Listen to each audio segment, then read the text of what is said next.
এই যে ফুলের গাছ, এই যে সৌন্দর্যটা, এই সৌন্দর্যটা গুলো তো নষ্ট হয়ে যাচ্ছে। মানবিক কাজগুলান, এই কাজগুলান হয়তোবা ভিউ ব্যবসার জন্য হতে পারে আপনাদের কাছে, বা বলতে পারেন আমরা ভিউ ব্যবসায়ী, আমরা ভিউ কামানোর জন্য, আমরা হাজার হাজার ডলার কামানোর জন্য। কিন্তু তবুও তো আমরা ডলার কামানোর উদ্দেশ্য নিয়ে হলেও তো প্রকৃতির কাছে যাই। প্রকৃতির কাছে গিয়ে আমরা এভাবে মানবিক কাজ করার চেষ্টা করি। আপনারাও আসেন না, আপনারাও ভিউ ব্যবসা করেন, আপনারাও একটু তাও প্রকৃতির কাছে মনুষ্যত্ব বোধটাকে একটু কাজে লাগিয়ে একটু প্রকৃতি বাঁচান। কারণ প্রকৃতি বাঁচলেই আমরা বাঁচব। আজকে এই রোডের পাশে আমি যখন গেলাম বাস দিয়ে, তখন আমি একটু ভিডিও করার চেষ্টা করছিলাম। আমি দেখলাম প্রকৃতির বুকে কিভাবে এই ময়লাগুলান থাকে। আর এই ময়লাগুলান যখন থাকলো, তখন আমাদের মনে হলো চারিপাশে এত প্রকৃতির সৌন্দর্য, কিন্তু সেই সৌন্দর্যটা ফুটে উঠল না। কেন? কারণ প্রকৃতির বুকে ময়লা আবর্জনা এসে একদম বন্ধ হয়ে গেল সৌন্দর্যর দরজা।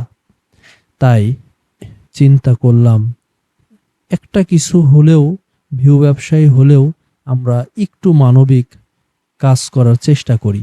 তাই প্রকৃতির কোলে আসলাম, এসে ভালোবেসে একটু চেষ্টা করতেছি যে প্রকৃতির বুকে যেই ময়লাগুলান লেগে আছে, এই ময়লাগুলানকে একটু দূর করার। হতে পারে অনেকে বলবেন এটা তো গভর্নমেন্টের কাজ, এটা তো অমুকের কাজ, তমুকের কাজ। কিন্তু আমি বলবো, ভাই, নিঃশ্বাসটা যে নিচ্ছি, এই নিঃশ্বাসটা কি গভর্নমেন্ট আমাদেরকে দিবে? না, এই প্রকৃতির কাছ থেকে সুন্দর, দূষিত ছাড়া বিশুদ্ধ একটা নিঃশ্বাস আমরা পাবো। আমরা আপনাদের বিবেকের কাছে প্রশ্ন রেখে যাই, এই সব প্রকৃতির উপরে যেই সব ময়লা দাগ লেগে থাকে, এগুলো কি সবারই কি চোখ আছে আমরা দেখি না? আমরা অবশ্যই দেখি, কিন্তু আমরা একজন আরেকজনকে ঠেলাঠেলি করি। একটা প্রবাদ আছে, ঠেলা ঠেলির ঘর খোদাই রক্ষা কর। কিন্তু আসলে এটা ঠেলাঠেলির ঘর না, এটা হচ্ছে প্রকৃতির একটা সাজানো ঘর, সাজানো সংসার। আর এই সংসারটাকে রক্ষা করার দায়িত্ব আমাদের সবার। কেননা এই প্রকৃতির সৌন্দর্যটা আমরা কিন্তু সবাই উপভোগ করি। প্রকৃতির কোলে যাই, প্রকৃতির কাছে বসি, আবার প্রকৃতির কাছে গিয়ে সুন্দরভাবে ছবি তুলি, ভিডিও করি। কিন্তু প্রকৃতির যে কষ্টটা আছে, এই কষ্টটা মনুষ্যত্ব বোধ দিয়ে কেউ বুঝি না, কেউ বুঝতেও চায় না, কেউ খুঁজিও না। তাই আপনাদের কাছে রিকোয়েস্ট থাকবে, বিনীত অনুরোধ থাকবে, যেখানেই দেখবেন এরকম প্রকৃতির বুকে ময়লা আবর্জনা লেগে আছে, একটু একটু নিজের মনে করে, দয়া করে একটু পরিষ্কার রাখবেন। দেখবেন পরিষ্কার শেষে নিজের কাছেও ভালো লাগবে, এবং প্রকৃতিটাকে পরবর্তীতে দেখবেন প্রকৃতিটা কত সুন্দরভাবে একটা নাড়া দেয়। আর ওই নাড়াটা যখন দেখবেন, হৃদয় থেকে দেখবেন, তখন হৃদয়ের ভিতরে একটা অন্য রকম আত্মের অনুভব হবে, যেই অনুভব ভাষায় প্রকাশ করা যাবে না। হাজার হাজার ডলারেও সেই অনুভবটা আত্মাকে কখনোই শেষ করতে পারবে না। তাই প্রকৃতির কাছে আসুন, প্রকৃতিকে ভালোবাসুন, প্রকৃতিকে ভালোবাসার চেষ্টা করুন, এবং প্রকৃতি বাঁচলেই আমরা বাঁচব, প্রকৃতি হাসলেই আমরা হাসব। একটি গাছ আগামী দিনের আমাদের অক্সিজেন নেয়ার ভবিষ্যৎ, একটি গাছ আমাদের সন্তানদের, নতুন প্রজন্মের আশার আলো। তাই গাছকে ভালোবাসুন, প্রকৃতিকে ভালোবাসুন, প্রকৃতির কাছে আসুন, এসে প্রকৃতির কাছে একটু বসুন।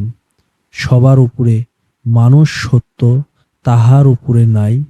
প্রকৃতিকে ছাড়া ভালোবাসলে অন্য কাউকে ভালোবেসে দুঃখ পাবেন, তাই প্রকৃতি ছাড়া আমাদের ভালোবাসার মতন আর কোনোই জায়গা নাই। তাই সবাই আসুন, প্রকৃতিকে ভালোবাসুন এবং প্রকৃতিকে সাজানোর চেষ্টা করুন। সবাই ভালো থাকবেন এবং প্রকৃতিকে ভালো রাখার চেষ্টা করবেন। তাই বলবো, আমাকে হয়তোবা আপনারা অনেকভাবে কথা বলবেন, ভিউ ব্যবসায়ী বা বিভিন্ন রকমের কটূক্তি কথা বলবেন, কিন্তু যতই যা কথা বলেন, আমরা যারা প্রকৃতি নিয়ে কাজ করি আমাদেরকে কখনো দমায়ে রাখতে পারবেন না। প্রকৃতির কাছে আমরা যাবই, আমরা এভাবেই আমাদের শেষ পর্যন্ত আমাদের জীবনের এই কাজগুলো করে যাব। কিন্তু তারপর সার্থকতা কেন? এই যে এখন সুন্দর একটা ভিউ, এই যে এখন প্রকৃতির যে ভালোবাসা, প্রেম, এই মানবিক হতে হবে প্রকৃতির উপরে, তবে এই যে প্রকৃতি সুন্দর হবে, প্রকৃতিকে সুন্দর লাগবে। প্রকৃতিকে আসলে ভালো রাখার দায়িত্ব আমাদের নিজের। হ্যাঁ, কারণ এটা হতে পারে গভর্নমেন্ট এটাকে দেখতেছে, কিন্তু এটার সৌন্দর্য আর এটার সম্পূর্ণ রূপে ভোগ করতেছি অক্সিজেন থেকে শুরু করে সব কিছু আমরা। তাই এটার রক্ষণাবেক্ষণের দায়িত্ব আমাদের সবার, যেহেতু প্রকৃতিটাই সবার। তাই আসুন আমরা সবাই মিলে প্রকৃতিকে ভালোবাসি আর প্রকৃতিকে সুন্দর করে তোলার শপথ নিই। সবাই ভালো থাকবেন, সুস্থ থাকবেন। আল্লাহ হাফেজ।